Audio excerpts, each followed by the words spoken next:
Job లేక ఇబ్బంది పడుతున్నారా? అయితే మెడికల్ కోడింగ్ మీకు మంచి ఆప్షన్. వెంటనే కాల్ చేసి కోర్సులో జాయిన్ అవ్వండి. రమ్మగారు మర్యాద రమన్న కథ ఏదన్నా చెప్పుకుందాం ఈరోజు. తీర్పు కథలు. తీర్పులు మళ్ళీ పిచ్చి పిచ్చి తీర్పులు కాదు, బాగా తెలివైన తీర్పులు, తెలివితేటలతో కూడినవి. ఒక ఊళ్ళో రామయ్య సోమయ్య ఇద్దరు ఫ్రెండ్స్ ఉన్నారు. ప్రతి చోట వాళ్ళే ఎందుకుంటారన్నారు, వాళ్ళే పెడదాం. అయితే ఈ రామయ్య సోమయ్య ఇద్దరు కలిసి ఏదో బతుకు తెరువు కోసం పట్టణానికి వెళ్దాం అనుకుంటే సరే ఏం చేశారు, ఈ ఊళ్ళ నుంచి పట్టణాలు వెళ్ళాలంటే ఏదో సింపుల్ గా బస్ ఎక్కి వెళ్ళిపోయే వ్యవహారం కాదు కదా. నడిచి బళ్ళు, అందరికీ బళ్ళు ఉంటాయి ఏమిటి, బళ్ళు లేని వాళ్ళు ఏం చెయ్యాలి, ఏదో నడిచిపోయేవాళ్ళు. ఏదైనా దారిలో లిఫ్ట్ దొరికితే ఏట్ల బండో ఏదైనా పొలాల మీదకి వెళ్తుంది, బాట మీద వెళ్ళేది, ఆ బండికి ఎక్కడో దిగేవాళ్ళు. ఇంకా కొంచెం ముందుకి అట్లా పోయి వెళ్తుండేవాళ్ళు. అయితే వీళ్ళు ఏం చేశారట, బాగా నడిచి ఒకటి రెండు రోజులు ప్రయాణం చేసి ఓ పూటకోళ్ళమ్మ ఇంట్లో రాత్రికి పడుకున్నారు. పూటకోళ్ళమ్మ ఏం చేసిన పేదరాశి పెద్దమ్మ అందం పోని, మన వాళ్ళకి పేదరాశి పెద్దమ్మ అంటే బాగా ఇంట్రెస్టింగ్ గా ఉంటుంది. అవును, ఈ పేదరాశి పెద్దమ్మ సరే వాళ్ళిద్దరితోటి కష్టం సుఖం కనుక్కుంది. ఆ పూట అక్కడ సాయంకాలం నుంచి పడుకున్నారు, కబుర్లు చెప్పుకున్నారు. మర్నాడు పొద్దున వెళ్ళేటప్పుడు పేదరాశి పెద్దమ్మ పొద్దున్నే చెరుకు అంతా చద్దనం పెట్టి ఏం చేసిందట, రొట్టెలు కట్టించింది మధ్యదారిలో తినడానికి. వీళ్ళు ఏదో ఒక పావలా 10 పైసలు ఆవిడకి ఇచ్చుంటారు పాపం. సరే ఏం చేసింది, పెద్ద పెద్ద రొట్టెలు చేసి ఈ రామయ్య సోమయ్య ఇద్దరు ఉన్నారు కదా, సోమయ్య ఏంటంటే ఇతరులకి సహాయం చేసే గుణం కలిగిన వాడు, రామయ్యకి కొంచెం అది తక్కువ, కొద్దిగా స్వార్థపరుడుగా అనిపిస్తాడు. మాటలను బట్టి కదా మనకు తెలుస్తుంది. పేదరాజు పెద్దమ్మ చాలా తెలివైందని చెప్పుకుంటుంటాం మనం. అందుకని ఈవిడ ఏం చేసింది, రామయ్యకి 2 రొట్టెలు, సోమయ్యకి 3 రొట్టెలు ప్యాక్ చేసి ఇచ్చింది. ఎవరైనా కనిపిస్తే దానం చేస్తాడో లేకపోతే తనే తింటాడో ఇంకేదో చేస్తాడు, తెలివిగా ఇతరులకు సహాయం చేసే గుణం ఉంది కాబట్టి ఇచ్చింది.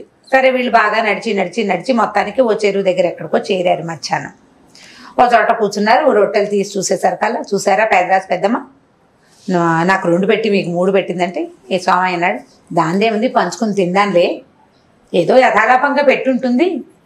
ఒకటే దాంట్లో మూట కడితే ఒక మనిషే మోయాల్సి వస్తుందని 2 చిన్న మూటలు కట్టింది, ఇచ్చింది.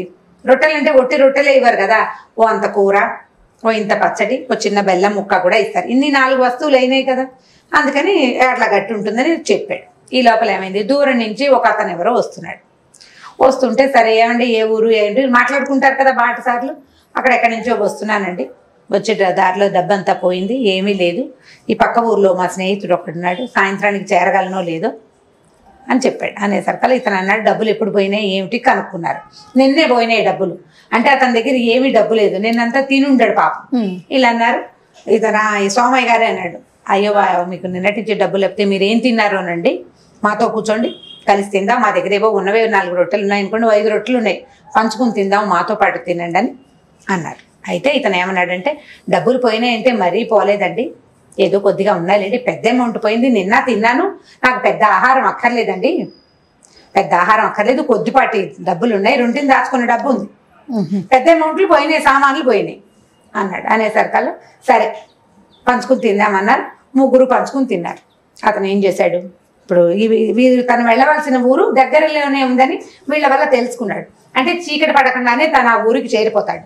అక్కడ ఒక స్నేహితుడు ఉన్నాడు, తనకు కావాల్సిన సహాయం పూర్తిగా దొరుకుతుంది, రాత్రికి భోజనం దొరికేస్తుంది, తన ఇంటికి వెళ్ళడానికి బండి గిండి కూడా దొరికేస్తాయి, ఫ్రెండ్ ఇంటికి వెళ్ళిపోతాయి.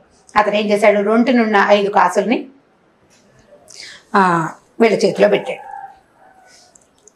బాబు ఇవి ఉంచుకోండి, మీరు పట్టణం వెళ్ళాలి కదా, మీకు కూడా ఆహారానికి ఉండాలి, నాకేం భయం లేదు, మా ఫ్రెండ్ ఊరు పక్కనే కాబట్టి నేను వెళ్ళిపోతాను, ఇంకా నా దగ్గర 1 కాసు ఉందని 5 కాసులు వీళ్ళ చేతిలో పెట్టాడు.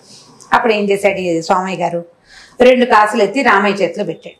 నీవి 2 రొట్టెలు, నావి 3 రొట్టెలు, నీ 2 రూపాయలు ఇవ్వగో, నా 3 రూపాయలు నేను తీసుకుంటాను అన్నాడు. రామయ్య అన్నాడు, అదేమిటి, సగం పంచుకుని తిన్నాం కదా, నీకు 2.5, మన ఇద్దరికి కలిపి ఆయన 5 రూపాయలు ఇస్తే నీకు 3 నాకు 2 ఎలా వస్తాయి, పేదరాజు పెద్దమ్మ చేసినట్టు చేయడానికి వీల్లేదు, 2.5 చేయమన్నాడు. అనేసరికల్లా ఈ సోమయ్య గారికి కూడా మంచివాడే కానీ అతను ఒళ్ళు మండింది.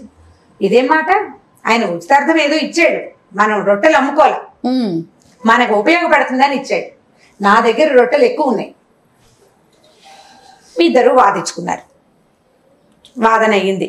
మీరు ఇలా ఎప్పుడంతే మీ ఊళ్ళలో న్యాయాలు ఉండవు, మీకంతా ఇలాగే చేస్తారని వాళ్ళు ఏముంది, ఒక మాట తీయగా మాట కదా, అక్కర్లేని మాటలు చాలా వస్తాయి ఇలా పోట్లాడుకునేటప్పుడు. సరే ఏమైంది, పోట్లాడుకుంటూ ఓ సాయంకాలానికి ఊరు చేరారు. ఒక ఊరు చేరేసరికల్లా ఆ ఊళ్ళో ఒక వాకిట్లో కూర్చుని మళ్ళీ వాదన మొదలుపెట్టారు. మొదలు పెట్టేసరికల్లా ఆ ఇంట్లో ఉన్న ఆవిడ బయటకు వచ్చి ఏమిటి ఆయన బాధించుకుంటున్నారని. ఏదో ఒక లెక్క తెగట్లేదమ్మా అంటే, అదేమిటి ఎక్కడా తెగని లెక్కల్ని ఎడతెగని లెక్కల్ని కూడా తీర్చేందుకు రామన్ గారు ఉన్నారండి మా ఊళ్ళో, మర్యాద రామన్న దగ్గరికి వెళ్ళండి, ఆయన క్షణంలో తేల్చేస్తాడు అని చెప్పేసరికల్లా సరే ఏమైంది, మర్యాద రామన్న దగ్గరికి వెళ్ళారు. వెళ్ళి చెప్పారు ఇద్దరు ఏం జరిగింది అంతా వివరంగా చెప్పాక ఈయన ఏం చేశాడు, చాలా బాగుంది, చాలా మంచి మాట, ఈ లెక్కలో ఓ చిన్న మార్పు, రూపాయే నీకు రావాలి, ఒక నాణ్యమే నీకు వస్తుంది, నీకు ఎక్కువ నాణ్యాలు నీకు రావడానికి కుదరదు అనేసరికి అతను ఒప్పుకోరు. అదేంటండి సగం సగం రావాలి, పోనీ నాకు 2 తనకు 3 కాకుండా నాకు 1 రూపాయి ఎందుకు వస్తుంది అని అనేసరికల్లా, కాదు మీరు ఎలా తిన్నారు రొట్టెలు అంటే, ఇప్పుడు మా దగ్గర 5 రొట్టెలు ఉన్నాయి, 5 రొట్టెల్ని ఒక్కోదాన్ని 3 ముక్కలు చొప్పున చేసుకున్నారు, 15 అయినాయి. ఎలా పంచుకుని తిన్నారు, తలా ఒక 5 తిన్నారు కదా, తలా ఒక 5 తింటే ఇప్పుడు నీ 2 రొట్టెల్ని ముక్కలు చేస్తే ఎన్ని ముక్కలు అయినాయి, 3 చొప్పున 6 ముక్కలు అయినాయి. 5 ముక్కలు నువ్వే తిన్నావు, 5 ముక్కలు నీ దాంట్లో నువ్వే తిన్నావు, నీ దగ్గర మిగిలింది ఎంత, 1 ముక్క. ఇప్పుడు రామయ్య గారిని సోమయ్య తిన్నవెన్ని, తన 5 ముక్కలు తిని తన దాంట్లో నుంచి 4 ముక్కలు అతనికి ఇచ్చాడు, నువ్వు ఇచ్చింది ఎన్ని ముక్కలు, 1. ఇప్పుడు నీకు ఎన్ని డబ్బులు రావాలి, అతను 5 రూపాయలు ఇచ్చాడు, 5 ముక్కలకి 4 రూపాయలు సోమయ్యకి వెళ్తే 1 రూపాయి నీకు వస్తుంది. మొదటి లెక్కతో ఒప్పుకుని ఉంటుంటే అతనికి 3 నీకు 2 సరిపోయేవి, కానీ నువ్వు ఒప్పుకోలేదు, నీ రొట్టెలు 2 నేను ఒప్పుకోలేదు, నువ్వు నీ ముక్కలు నువ్వు తినేసావు కాబట్టి అయిపోయింది తీరు. వచ్చిన ప్రజలందరూ ఆశీర్వాదాలు ఎంత సింపుల్ గా తీర్చారండి. వీళ్ళు ముక్కలు చేశాము అని కనుక చెప్పకపోయి ఉంటే ఇంకో రకంగా ఉండేది. రొట్టెని 3 ముక్కలు చేసుకున్నారు, ముగ్గురం ఉన్నాం కదా, ముక్కలు పంచుకుని తినేశారు. చాలా సింపుల్ గా ఒక లెక్క తేల్చేశారనమాట. వచ్చిన వాళ్ళు చుట్టుపక్కల ఉన్న 1, 2, 3 కూర్చుంటారు కదా ఊళ్ళల్లో, అందరూ విశేషంగా చెప్పుకున్నారు. అసలు రామన్న గారి తెలివి ఎలాంటి చిక్కు లెక్క అయినా సరే క్షణంలో తీర్చేస్తారు. వీళ్ళు 2 మధ్యాహ్నం నుంచి పోట్లాడుకుంటున్నారు, సాయంత్రం అయినా పోట్లాట తెగలేదు. ఆయనకి ఇందులో ఏదో ఒక తిరకాల్సి ఉంది, లెక్కలో తేడా ఉందని సోమయ్యకి తెలుస్తోంది, కానీ ఆ ధర్మ సూక్ష్మం అతనికి అర్థం కాలేదు. విన్న అవతల వ్యక్తి కంటే రామన్న గారికి ఈ క్లారిటీ వచ్చేసింది అనమాట. సో వెంటనే ఈ ఊళ్ళో వాళ్ళందరూ ఆయన చాలా మెచ్చుకున్నారు. వీళ్ళు కూడా ఇంకా అక్కడి నుంచి డిస్పర్స్, అతను పద్ధతి తప్పే కొంత మటుకు అక్కడి నుంచి డిస్పర్స్ అయిపోయారు. వాళ్ళిద్దరు ఇంకా కలిసి వెళ్ళలేదు. లైక్ మైండెడ్ పీపుల్ తోటి ప్రయాణం చేయాలి. మనం ఎక్కడికైనా వెళ్ళేటప్పుడు ఫ్రెండ్స్ తోటి పిక్నిక్కి వెళ్తాం, ట్రిప్స్కి వెళ్తాం, ఎక్కడికైనా వెళ్తాం, మనలాంటి ఆలోచన ధోరణి ఉన్న వాళ్ళతోటి ప్రయాణాలు చేయాలని చెప్తారు. లేదంటే జర్నీ అంతా కూడా స్పాయిల్ అయిపోతుంది, ప్రయాణం అంతా పాడైపోతుంది, ఇబ్బందులు పాలవుతాం. మనం ఎవరికైనా సహాయం చేయాలని చూస్తే మనతో ఉన్నవాడు వద్దంటాడు.